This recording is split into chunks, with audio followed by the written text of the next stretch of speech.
Ok, dando continuidade à nossa mensagem desta noite, podemos descansar na soberania de Deus. Isso é grandioso. Isaías 55:9 diz assim: Assim como os céus são mais altos que a terra, também os meus caminhos são mais altos que os seus caminhos, e os meus pensamentos mais altos que os vossos pensamentos. Certamente, queridos, podemos descansar na soberania de Deus. Deus, pois ele sabe exatamente o que está fazendo. Não há nada que possa passar desapercebido. Isaías 49, Isaías 55:9, que lemos é claro. Os meus pensamentos são maiores que os seus, os meus caminhos são acima dos seus. Deus está acima de todas as coisas.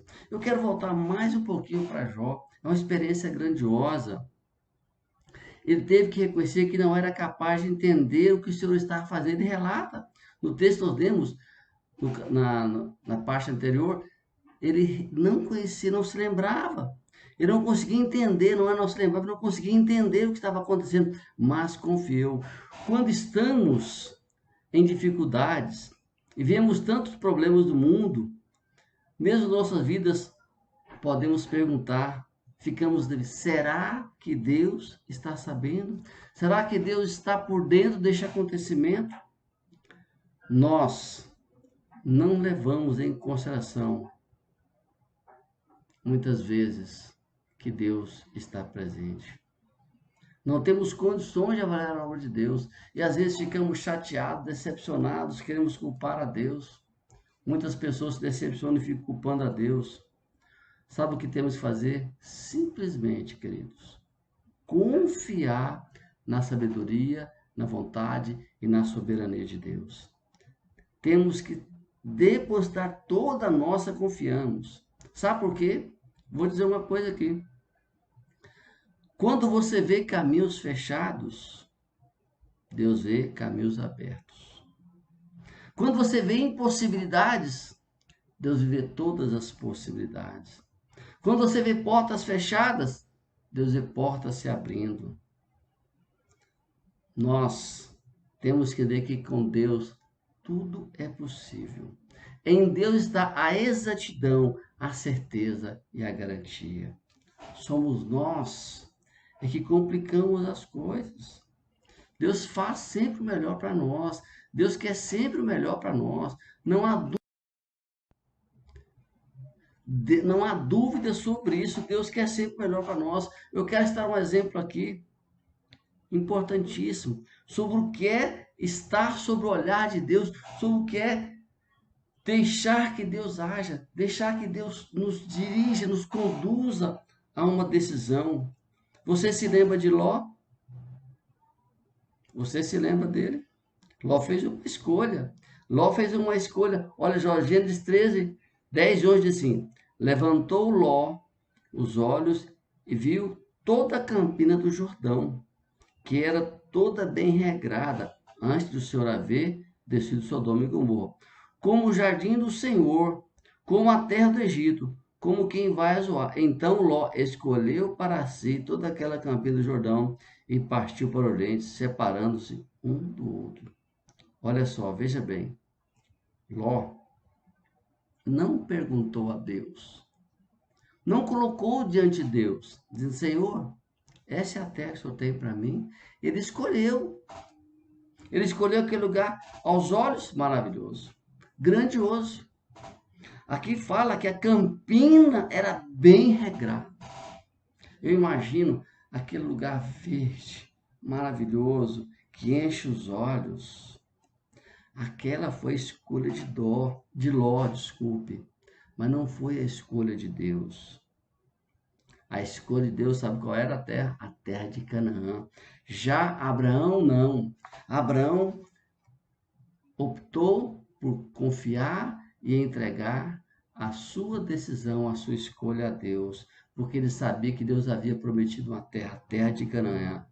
Mais tarde, aquela campina do Jordão, aquela coisa maravilhosa, foi totalmente destruída pelo fogo. Os irmãos conhecem a história. E a terra de Canaã prosperou. Foi onde Abraão habitou. A Amados irmãos, qual tem sido os seus projetos, suas escolhas e seus caminhos? Eu digo uma coisa para você. Procure saber se o seu projeto, se os seus planos, é isso que Deus tem para você. Se isso está dentro do controle de Deus, dentro daquilo que Deus separou para você. Sabe, você precisa deixar que Deus te oriente. Veja o que Deus propõe para Josué. No capítulo 1, verso 7, ele diz: tão somente ser forte e muito corajoso, para teres cuidado de fazer segundo toda a minha lei que meu servo Moisés te ordenou. Dela não te desvies nem para a direita nem para a esquerda, para que sejas bem-sucedida por onde quer que andares. Olha que palavra tremenda que Deus deu a Josué. Essa palavra também é para mim e para você. Sabe por quê? Porque Deus conhece os nossos limites. A soberania de Deus, nessa soberania, Ele conhece os nossos limites. Nós temos que entender isso. Deus, repito, Deus conhece os nossos limites. Quero ler para você 1 Coríntios 10, capítulo 10, verso 13. Não sobreveio a vocês tentação que não fosse humana. E Deus é fiel e não permitirá que vocês sejam tentados além do que podem suportar. Mas também, quando forem tentados, Ele mesmo lhes providenciará um escape para que o possam suportar. Vejam bem que coisa grandiosa. Deus não vai permitir, não vai aceitar que algo que nós não temos condições de suportar que venha sobre nós. Você pode falar, poxa, mas é tão difícil, eu não suporto. Se você está passando, se Deus está permitindo, que Ele sabe que você vai conseguir. E se você não conseguir, sabe o que Ele diz? Olha só, não permitirá que vocês sejam tentados além do que possam suportar. Mas, quando forem tentados, Ele mesmo lhe providenciará um escape. Ou seja, naquele momento que você acha que você não vai conseguir, Deus caminhará com você e te colocará nos braços. Lembre-se que a tentação, a provação, a tribulação, seja lá qual for o seu problema, Deus conhece o seu limite. Foi assim com Jó, foi assim com diversos homens de Deus e certamente será comigo e com você. Nós temos que ter essa certeza que Deus está no controle de tudo. Creia no Senhor, creia que o Senhor não deixará que você passe por aquilo que não conseguirá suportar. Tenha certeza disso, meu querido. Deus não desampara os teus filhos. Deus não está testando os seus limites, não. Ele está ampliando, porque Ele já sabe qual é o seu limite.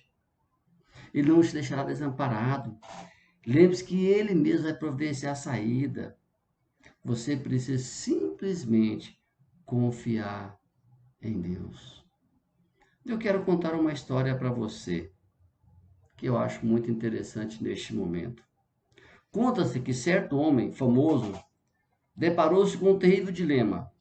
Quando entrou em sua casa carregando um presente para sua esposa, a sua filhinha paralítica o cumprimentou. Ele perguntou: onde está sua mãe? E logo a beijou. Ela disse: a mamãe está lá em cima, respondeu a menina.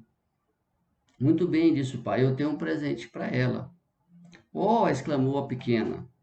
Deixe-me carregar o pacote para a mamãe. Por que, querida Ana? Replicou o pai. Como você pode carregar o pacote à mãe se você não consegue andar? Aqui temos um problema, não é? Ela na sua cadeira de roda, queria levar o pai para a mãe, mas tinha que subir uma escada. Como é que ela pode entregar? Com um sorriso tranquilo, sereno no rosto, a menina responde: é verdade, papai, mas você pode me dar o presente e me carregar. Me carregue nos seus braços. Aquele homem então pegou aquela filha tão amada, colocou nos seus braços e subiu para entregar o presente para a mãe. O que nós aprendemos com isso? O que eu aprendo, o que você pode aprender? As situações da nossa vida que sentimos o peso do fardo, mas o nosso Deus é aquele que pode nos carregar no colo. É aquele que vai nos conduzir aonde temos que ir, aonde precisamos chegar. E assim seremos gratos a Deus, porque nós somos carregados pelo Pai Celeste. O nosso Deus nos carrega, nos coloca diante do Senhor, nos coloca diante na frente da situação adversa. Ele é o nosso refúgio na nossa tribulação. Ele é aquele que, quando nós não temos condições de caminhar, caminha conosco. E o último ponto desta noite, para encerrarmos essa etapa e continuaremos no próximo domingo. Não podemos decepcionar o nosso Deus. Jamais. Nós não podemos decepcionar Deus. Isaías 43:13 diz assim: desde os dias mais antigos, eu sou. Não há quem possa livrar alguém da minha mão. Agindo eu, quem pode desfazer ou quem impedirá? Sabe? Diante da soberania de Deus, do seu infinito poder, o que nós podemos fazer é confiar em Deus, porque nós não podemos impedir Deus de ser Deus. Nós não podemos impedir a ação de Deus. A resposta mais óbvia que nós podemos dar é que jamais nós podemos impedir Deus. Absolutamente nada nós não podemos fazer. Jó, desde o início, teve uma atitude de submissão a Deus, mas ele foi capaz de resistir aos infortúnios do que ele estava passando. Nós também podemos passar por isso e precisamos aprender que nada do que fazemos pode alterar o que Deus vai realizar na nossa vida. Deus tem um propósito grandioso. E termino essa segunda parte de hoje com a história de Jonas. Jonas não havia compreendido isso. Comprou uma passagem para um lugar totalmente diferente daquilo que Deus havia mandado.